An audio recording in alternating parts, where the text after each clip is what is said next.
할렐루야, 함께 하신 주님을 찬양합니다. 오늘 같이 나눌 하나님의 말씀 열왕기상 12장 1절부터 11절까지의 말씀을 통하여 과오를 반복하지 말라라는 제목으로 같이 나누기를 원합니다. 자, 온 이스라엘이 솔로몬의 아들 르호보암과 만나기 위해서 세겜으로 모이게 되었습니다.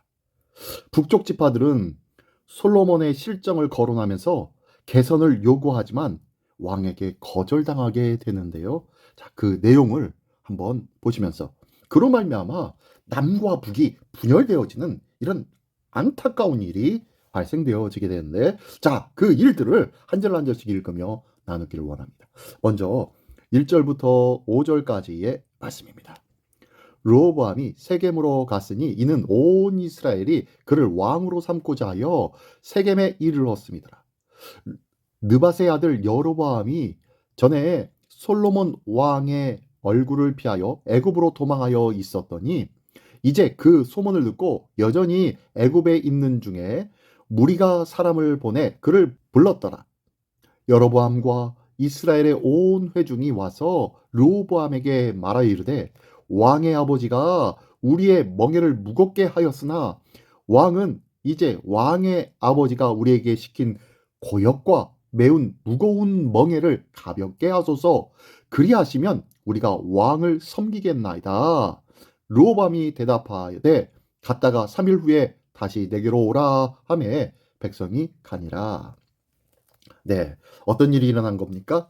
솔로몬이 죽자 이제 그의 아들 르호보암이 왕이 되기 위하여서 이스라엘의 모든 지파 지도자들과 함께 세겜에 모이게 되었습니다. 과거에 분열의 위기를 극복한 이스라엘이 한 마음으로 여호수아의 지도 아래 언약을 갱신했던 장소인 어디요? 세겜. 그 세겜에 모인 이유는 이제 다시금 이스라엘이 해결해야 할 분열의 문제가 생겼기 때문입니다. 그 이유가 뭘까요? 이스라엘은 북쪽의 10지파들이 남쪽에 위치한 중앙정부, 이 유다 지파를 중심으로 한 이 중앙정부를 지원해주는 형태를 취하고 있었는데, 솔로몬은 이 구조를 악용해서 북쪽 이스라엘 백성을 그의 통치 내내 이어졌던 남쪽의 공사 현장에 동원을 시켰다는 거예요. 북쪽 지파들의 삶은 애굽에서 고역으로 시달리던 때와 다름없었다는 거죠. 약속의 땅 가나안에서 애굽의 노예처럼 백성이 신음하게 되어졌다는 거예요.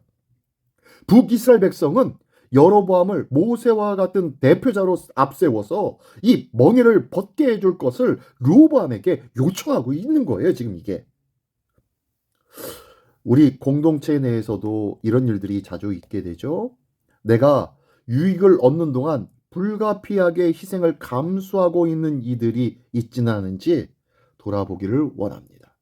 서로가 서로를 돌아보며 서로에게 부족한 부분들이 있지는 않은지, 어려움을 당하고 있는 부분은 없는지 돌아보며 서로가 교제하고 관계하는 일에 힘을 다해야 할 줄 믿습니다. 이 관계를 통하여서 서로가 서로를 알아가는 거예요. 마치 한 몸에 여러 지체가 있기에 그 다른 지체에 무슨 어려움이 있든지 문제가 있든지 고통이 있다면 다른 지체에서도 동일한 마음으로 아파하고 힘들어하고 괴로워하는 것이 당연한 일인데요. 이런 온전한 교제가 없다면 아프던 괴롭던 힘들던 상관하지 않고 나만 위해서 살아가는 이기적인 삶을 살아가게 될 수 있다는 거예요. 교회는 한 몸입니다. 이 한 몸 안에서는 이러한 서로의 고통과 고충들을 이해하고 그리고 그들의 고충에 대하여서 같이 나눠야 할 줄 믿습니다. 이게 바로 온전한 한 몸 된 그리스도의 교회입니다. 이 교회의 사명을 잊지 않고 서로가 서로를 돌아보는 일에 힘을 다하는 우리 모두가 되시기를 예수님의 이름으로 축원합니다. 계속해서 보겠습니다. 6절과 7절입니다. 르호보암 왕이 그의 아버지 솔로몬의 생전에 그 앞에 모셨던 노인과 의논하여 이르되 너희는 어떻게 충고하여 이 백성에게 대답하게 하겠느냐? 대답하여 이르되 왕일 만일 오늘 이 백성을 섬기는 자가 되어 그들을 섬기고 좋은 말로 대답하여 이르시면 그들이 영원히 왕의 종이 되리다 하나. 자, 원로들을 찾아가서 잠언을 구하였는데요. 그들은 왕의 역할이 백성을 섬기는 것임을 다시 한번 상기시켜 주면서 백성을 섬기고 좋은 말로 대답해 주라고 충고해 준 것입니다. 사실 솔로몬이 하나님께 명시적으로 구했던 것은 지혜가 아니었어요. 무엇을 구했습니까? 예, 백성의 목소리를 듣는 마음을 구했습니다. 듣는 마음. 그랬더니 하나님이 지혜를 주신 거예요.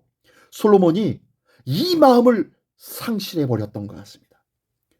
왕 초기에는 이 마음으로 열심과 전심으로 백성들을 껴안으며 그들의 말들을 들으며 하나님의 뜻을 이루며 살았던 그런 왕이었는데요.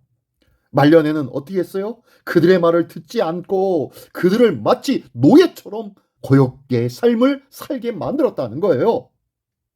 왜 그랬어요? 예, 처음의 마음을 잃어버렸기 때문에. 그렇기 때문에 이 이스라엘 내에서는 뭐가 발생하는 겁니까? 예, 분열이 발생되어지는 거죠. 르호보암은 이 다시 듣는 마음을 가지십시오 라는 이 원로들의 충고를 온전히 들어야만 했습니다. 다시 듣는 마음을 힘써야 된다는 것을 알아야만 했다는 거예요. 우리에게도 듣는 마음이 있기를 원합니다. 믿음도요, 듣는 자에게 생기고 듣는 자에게 은혜와 능력이 임하는 줄 믿습니다. 들어야 되는 거예요. 자, 계속해서 8절부터 11절까지의 말씀입니다. 왕이 노인들이 자문하는 것을 버리고 자기 앞에 모셔있는 자기와 함께 자라난 어린 사람들과 의논하여 이르되 너희는 어떻게 자문하여 이 백성에게 대답하게 하겠느냐? 백성이 내게 말하기를 왕의 아버지가 우리에게 메운 멍에를 가볍게 하라 하였느니라. 함께 자라는 소년들이 왕께 아뢰어 이르되 이 백성들이 왕께 아뢰기를 왕의 부친이 우리의 멍에를 무겁게 하였으나 왕은 우리를 위하여 가볍게 하라 하였은즉 왕은 대답하기를 내 새끼손가락이 내 아버지의 허리보다 굵으니 내 아버지께서 너에게 무거운 멍에를 매게 하였으나 이제 나는 너희의 멍에를 더욱 무겁게 할지라. 내 아버지는 채찍으로 너희를 징계하였으나 나는 전갈 채찍으로 너희를 징계하리라 하소서. 르호보암이 그와 함께 자라난 젊은 측근들에게 르호보암이 듣고 싶은 대답을 듣게 된 거예요. 무소불위의 권력을 휘두를 수 있는 왕의 권력을 다시 한번 환기시켜주면서 불만 세력을 강력히 제압하라고 조언하고 있는 거예요. 여로보암이 모세처럼 행동한다면 르호보암은 바로처럼 행동하고 있습니다.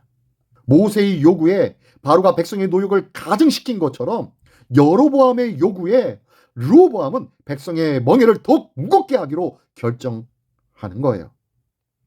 하나님 나라의 왕이신 예수님이 그 보이신 그 섬김을 망각한 지도자는 언제든지 공동체를 애굽의 상태로 회귀시키고 말 것입니다. 거기에는요, 절대적인 권위와 절대적인 복종만 존재합니다. 사랑과 인애와 함께함과 하나됨과 섬김은 사라진 곳입니다. 아름다운 것들이 사라지고 삭막하고 무서운 형태의 채찍만 남아있게 되는 형국이라는 거예요. 우리의 삶은 어떠셨습니까? 우리의 관계들은 어떠하셨습니까? 이제는 듣기 원합니다. 이제는 나누기 원합니다.